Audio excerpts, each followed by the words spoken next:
Ok, agora vamos começar o capítulo 7 do primeiro livro de Crônicas, né? Se eu falei segundo livro de Crônicas na outra parte aqui, você me desculpe, tá?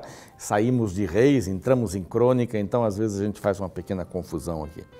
Na realidade, esses livros eram únicos, né? Houve essa divisão para ficar mais fácil aí. Bom, o capítulo 7 vai falar sobre várias tribos nessa sequência, depois de vermos aí no último capítulo sobre Levi, vamos falar aqui sobre algumas tribos.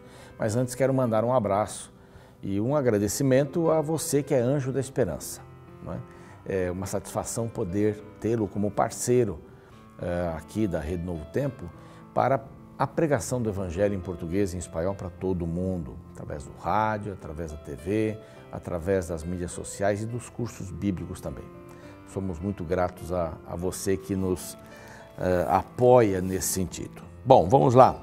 Capítulo 7 tem aqui algumas tribos: Issacar, Benjamim, Manassés, Efraim e Asser.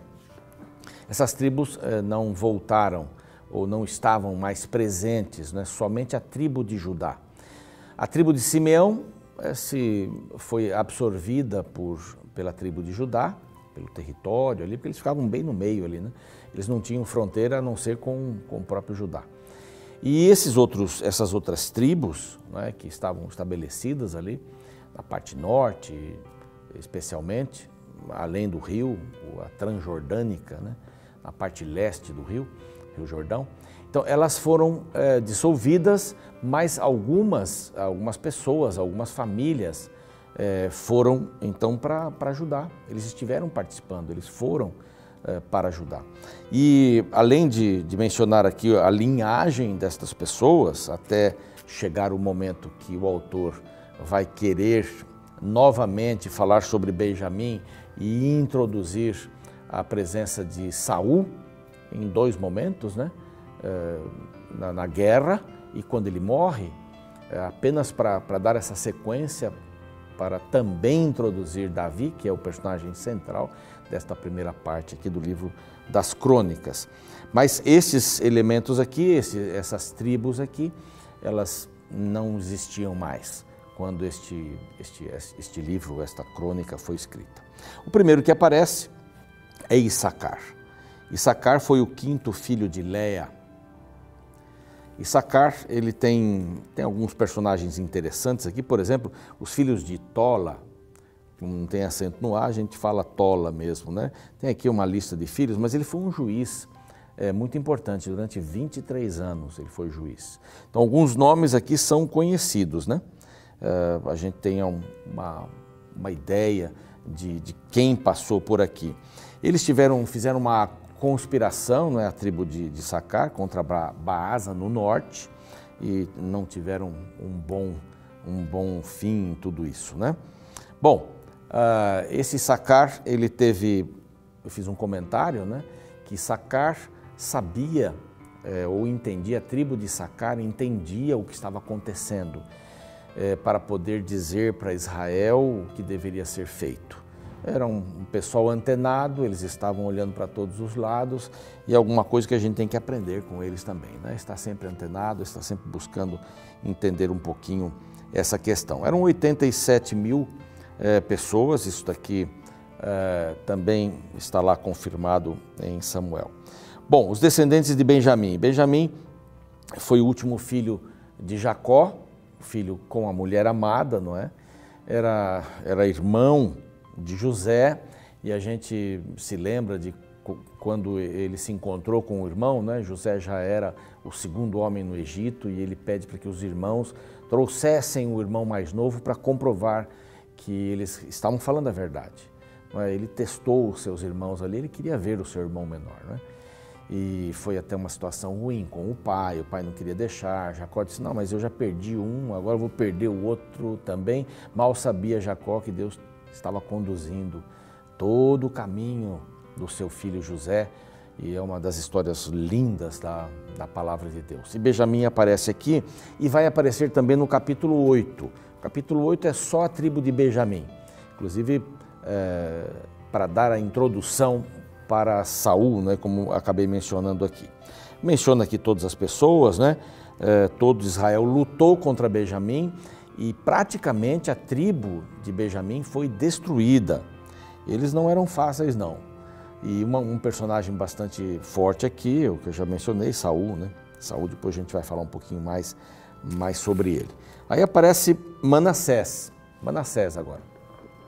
Manassés, da tribo de Manassés, você se lembra de Gideão. Gideão foi usado por Deus numa grande batalha, ele tinha muitos soldados e Deus disse, não, é muita gente, acabou indo com 300. Eles não levavam nenhuma arma de guerra, a não ser uma botija grande com uma tocha. E quando eles apareceram no arraial dos inimigos, eles fugiram. A batalha é do Senhor. Gideão aparentemente era um homem tímido, no momento que ele vivia, que ele estava vivendo, os inimigos, a Síria invadia justamente na época da colheita para poder pegar ali as coisas para sustentar o seu exército, sustentar o seu país também. Então Manassés se dividiu em 2 tribos, né? Era um grupo bastante grande, inclusive essas tribos que acompanharam a meia tribo de Manassés para ficarem do lado leste do Jordão, né? Ruben e Gade, tudo bem, está ótimo, eles fizeram um bom trabalho, entraram com Josué, tiraram os inimigos ali de vários lugares, não tiraram todos, né? Como eu já pontuei várias vezes aqui para você, mas essas tribos ficaram antes do Jordão. Essa foi uma atitude assim de não entender as promessas de Deus que o povo deveria ficar junto. E eles pagaram um precinho por isso. Todas estas 3 tribos ali que acabaram desaparecendo também como as outras. Vem a tribo de Efraim, a penúltima tribo aqui. Efraim tem lá a juíza Débora de Efraim. E Efraim também tinha a cidade de Betel, onde Jeroboão, reino do norte, colocou um dos bezerros de ouro que deveria ser adorado pelo povo para não descer mais e adorar a Deus ali no tabernáculo que estava depois que foi construído por Salomão, né, que estava em Jerusalém. Aqui Efraim então tem alguns nomes interessantes aqui. Desse Efraim surge Josué, o grande Josué. É desta tribo que nós conhecemos aí o Josué, que acabou dando sequência ao trabalho de Moisés. Então, isso tudo para colocar diante do povo a história, né? Foi escrito mais ou menos no ano 400. O povo já estava voltando do exílio. As pessoas que tinham ficado na cidade, que eram, na maioria, pessoas pobres, pessoas simples, pessoas que não tinham condições de dirigir, de administrar Jerusalém e muito menos de criar uma revolta, um grupo, um exército para poder tirar os seus irmãos que estavam no exílio, lá debaixo de Babilônia. Então, tudo foi muito pensado pelos exércitos e por Nabucodonosor para que o povo não reagisse, né? Ficasse ali dentro da cidade, vivendo, comendo um pouco e tocando a vidinha, né? Joaquim foi levado como rei depois de 37 anos, que estava no exílio para cuidar desse povo, mas era uma coisa muito simples, não haveria nenhuma revolta, não haveria nenhuma possibilidade de que eles buscassem os seus irmãos. Bom, nós temos agora o último, que é Aser. Aser, o nome tem que ver com palavra revelada, alguém que estudava, o nome quer dizer isto, né? Na realidade, nós tivemos poucas informações aqui sobre Aser, uma tribo de 26 mil pessoas, mais ou menos, que acabou também se dissolvendo e desapareceu como as outras tribos, apenas Judá permanece ali. Bom, nós temos esse desafio aqui de mostrar estas tribos, o autor de mostrar essas tribos que estavam conduzindo ou que iriam conduzir a história do povo de Israel. Agora, com essas tribos extintas, Judá, que depois então veio mais forte o nome dos judeus, né? Ela assumiria o poder político, inclusive, e assumiria também a direção do país. Nunca mais Israel teria glória, teria fama, e você pode imaginar como os planos, teoricamente, os planos de Deus foram frustrados para aquele momento. Deus teve que suscitar um Israel moderno, um Israel espiritual, né? Diferente daquele que ele estava estabelecendo na Palestina. Deus tinha um plano para que o seu povo, vivendo ali, pudesse contatar com outros povos que passariam por ali, que fariam negócios com Israel. E primeiro Israel se divide. Israel pede um rei e acaba se dividindo. Deus tinha um plano todo com os juízes para que eles pudessem dirigir o povo através da palavra dele, mas os planos todos foram frustrados nesse sentido. Bom, Deus nunca é frustrado, né? Mas aquela linha que Deus pretendia por ali, em Canaã, na terra prometida, não aconteceu. Primeiro, porque Satanás quis destruir o povo para que o Messias não viesse. Eu repito muito isso, porque é um pano de fundo importante para aqueles que criticam a quantidade de guerras, de pessoas mortas naquele tempo. Deus estava estabelecendo o seu povo. Deus estava estabelecendo ali na Terra Prometida um grupo que iria pregar a palavra. Inclusive Isaías, quando a gente chegar por ali, que é considerado o Evangelho do Antigo Testamento, aborda justamente isso. Aborda a promessa de Deus, se ela fosse cumprida, o que aconteceria na Terra Prometida. Então fala das doenças, que não teriam doenças, dos negócios que seriam prósperos, das famílias que seriam prósperas. Isso tudo seria um chamamento para as pessoas conhecerem a Deus.